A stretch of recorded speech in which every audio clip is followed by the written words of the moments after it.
გააზრებული გვაქვს, რა თქმა უნდა, რომ ეს ბოლო თამაში იქნება. წლის ბოლო თამაში არის ისედაც და გარკვეული დროის განმავლობაში TR1-ის გუნდთანაც ბოლო თამაში იქნება, რაც ერთის მხრივ სამწუხაროა, რისთვისაც ვიბრძოლეთ, რისთვისაც მოვიპოვეთ ის გამარჯვებები თუნდაც 2022 წელს, რაც ავაშენეთ, თითქოს ჩამოგვენგრა თავზე. და ამიტომ ყველას გააზრებული აქვს ამ თამაშის მნიშვნელობა. ტურნირის დასაწყისში ვთქვით, რომ ძალიან მნიშვნელოვანი იქნებოდა სამივე თამაშის მოგება და ჩემი აზრით თამაშიდან თამაშამდე რაღაც კომპონენტები გამოვასწორეთ.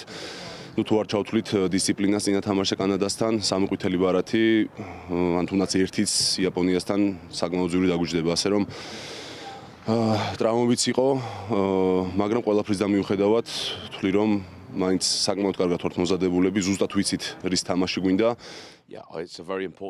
ძალიან მნიშვნელოვანი თამაშია. ვინც გაიმარჯვებს, ტოპ 12-ში ადგილს შეინარჩუნებს. ძალიან კარგად ვართ მომზადებულები. კანადისა და ამერიკის შეერთებული შტატების წინააღმდეგ ზედიზედ 2 დაპირისპირება მოვიგეთ. ვიცით, რომ იაპონია ძალიან ძლიერი გუნდია და ხვალისთვის კარგად იქნებიან მომზადებულები. თუმცა ამ ყველაფერთან ერთად გასათვალისწინებელია, რომ სახლში ვთამაშობთ.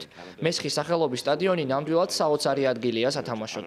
დარწმუნებული ვარ, რომ ძალიან ბევრი გულშემატკივარი გვეყოლება ხვალ.